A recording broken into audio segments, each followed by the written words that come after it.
Le premier des droits de l'enfant, c'est le droit à l'amour et à la considération. Parce que vous avez des enfants qui peuvent souffrir justement d'un manque d'amour. Et celui qui ne reçoit pas d'amour ne peut pas donner d'amour. Et la majorité des sociopathes sont devenus sociopathes parce qu'ils n'ont pas eu d'amour quand ils étaient enfants. Parce que la personnalité se construit justement dans l'enfance. Aussi l'enfant a le droit à l'amour. Et si vous n'êtes pas apte à donner de l'amour, ne faites pas d'enfants.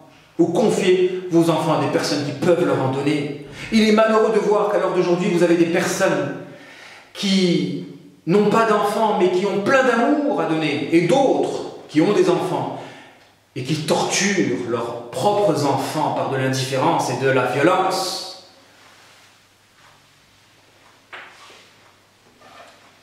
Ainsi, un enfant a le droit à l'amour et à la considération.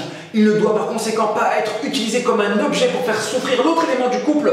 Il est malheureux de voir à l'heure d'aujourd'hui des parents qui utilisent leurs propres enfants comme une arme pour pouvoir blesser l'autre élément du couple quand les deux sont en guerre, en plein divorce. Le deuxième droit que l'enfant a sur ses parents, c'est le droit à l'équilibre. Un enfant a le droit de vivre dans un climat de concorde. Et donc il doit vivre l'unité de ses parents. Ses parents ne doivent par conséquent pas s'embrouiller devant leurs enfants, ni chercher à divorcer bêtement, ni chercher à multiplier, si divorce il y a, les prétendants et les futurs conjoints, de sorte que le repère de l'enfant soit déstabilisé. Non, l'enfant a le droit à l'équilibre. Pour lui, il n'y a que père et mère. Et dans sa conscience, il faut que ces deux éléments soient éternellement soudés. Même dans la séparation, si séparation il doit avoir, cette séparation doit se faire dans le respect. La femme, si elle divorce de son époux, elle doit respecter son enfant, qui ne considère à ses yeux, et qui ne considérera toujours qu'à ses yeux, son véritable père ou sa véritable mère. Donc dans l'idéal, il faut que les parents respectent leurs enfants en évitant à ce que ces derniers subissent la souffrance de voir leurs propres parents se mettre avec d'autres personnes.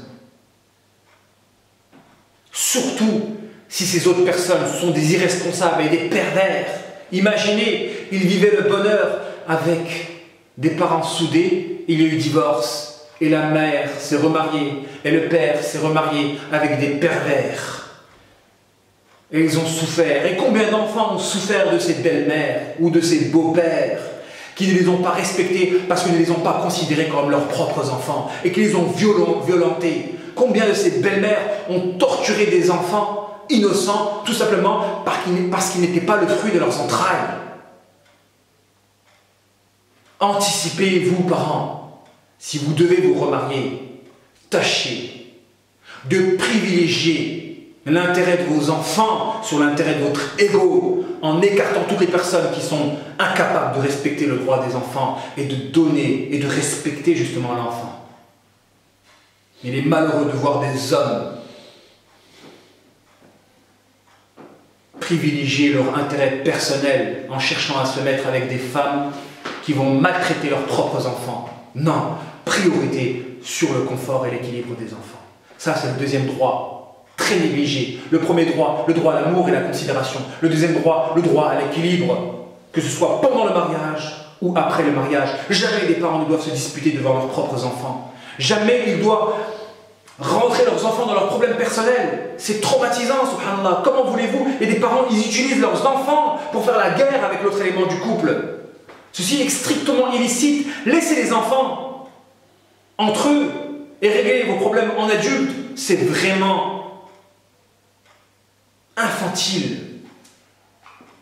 immature, que de faire rentrer vos enfants dans vos problèmes personnels avec l'autre élément du couple, votre conjoint. Et c'est pourquoi le troisième droit, c'est le droit à la protection et à la sécurité. L'enfant, on doit le protéger des ténèbres, on doit le protéger des traumatismes, on doit le protéger de la violence.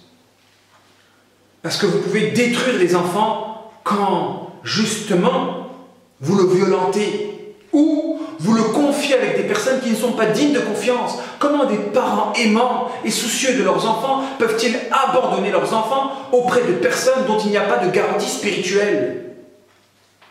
Combien d'enfants ont subi des incestes quand ils ont été confiés à des familles où la religion n'était pas respectée, où la sorcellerie était banalisée? Combien d'enfants ont été détruits? Combien d'enfants ont été détruits des conséquences du non-respect de ce droit fondamental, le droit à la protection et à la sécurité?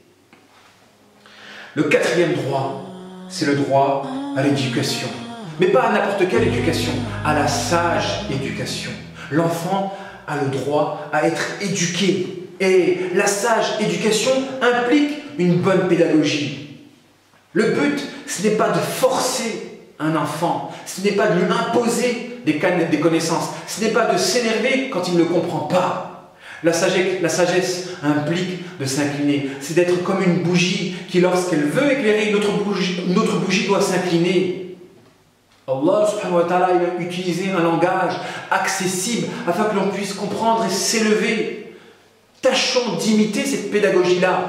Nous devons éduquer nos enfants avec sagesse et pédagogie en nous inclinant afin que ces derniers puissent s'élever. Pas en opérant une rupture, en leur imposant et en les violentant quand ils ne comprennent pas. C'est cette éducation-là qui a fait que nos enfants se sont écartés de l'islam, lorsque par ces écoles islamiques, ils n'ont subi que de la violence quand ils avaient du mal à comprendre, ou à assimiler, ou à apprendre. L'éducation ne se fait pas par la violence ou par la contrainte, elle se fait par l'amour. Donnons de l'amour et nous aurons du retour. Le droit à l'éducation, mais pas à n'importe laquelle, le droit à la sage éducation. Cette éducation par laquelle l'enfant se développe en toute volonté, avec amour. Parce que beaucoup justement d'enfants ont subi de la part de leurs parents de la dictature et de la tyrannie au point que par l'islam, ils se sont éloignés de l'islam. Des parents qui étaient bien intentionnés, mais ils ont manqué de sagesse dans l'éducation et par leur propre éducation, quand celle-ci était animée par la rigueur sans âme, ils ont éloigné leurs enfants de l'islam. Imaginez ce fléau-là, ces personnes qui ne recherchent que les résultats en déconsidérant l'être. Ceci est une entorse. Il y a des parents, ils veulent des enfants pieux. C'est leur but. Et ils déconsidèrent l'enfant en lui imposant quelque chose d'extérieur à sa personnalité. Eh bien, ces gens-là seront châtiés par des enfants qui seront rebelles, qui vont se rebeller. Allah va châtier tous ces parents-là qui aspirent à des résultats par la déconsidération de l'être. Non, les résultats, c'est Allah qui les donne, c'est lui qui guide et égare. Nous devons donner de la considération et de l'amour. Et si en donnant de la considération et de l'amour, même si vous n'êtes pas présent à leur côté, Allah les guidera. Ne cherchez pas les résultats, car celui qui cherche le résultat n'est pas sincère.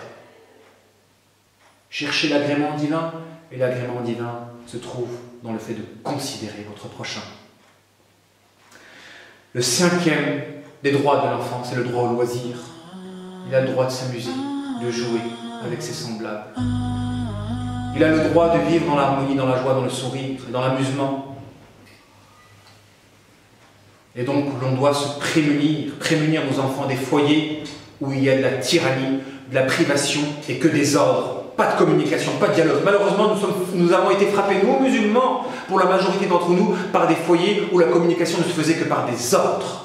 Quand je communique, quand le père communique avec son enfant, avec sa fille, c'est pour un ordre. Jamais ils se sont assis à table et ont discuté d'amour, de projet de mariage, de relations hommes-femmes, du côté cœur. Jamais ils se sont pris dans les bras, des accolades. Si vraiment il y avait de l'amour dans les foyers, de la joie, du sourire, du bonheur, pensez-vous que nos enfants seraient sortis dehors pour chercher ce qu'il n'y avait pas à l'intérieur du foyer? Non. Et malheureusement, dehors, il n'y a que de la tromperie, des exploiteurs et des manipulateurs. Si les parents auraient donné à leurs enfants tout ce qu'ils ont besoin en termes d'amour, de joie et de bonheur, vous pensez qu'ils seraient sortis dehors pour chercher ce qu'il n'y avait pas à l'intérieur du foyer? Non. Donc il est important de dialoguer et d'instaurer un climat de joie au sein du foyer, afin que les enfants puissent ressentir en eux un sentiment de bonheur quand ils rentrent chez eux. Et c'est ça, le meilleur des médicaments pour remédier à la turpitude et à la perdition de nos adolescents. Wabillahi ta'ala tawfiq.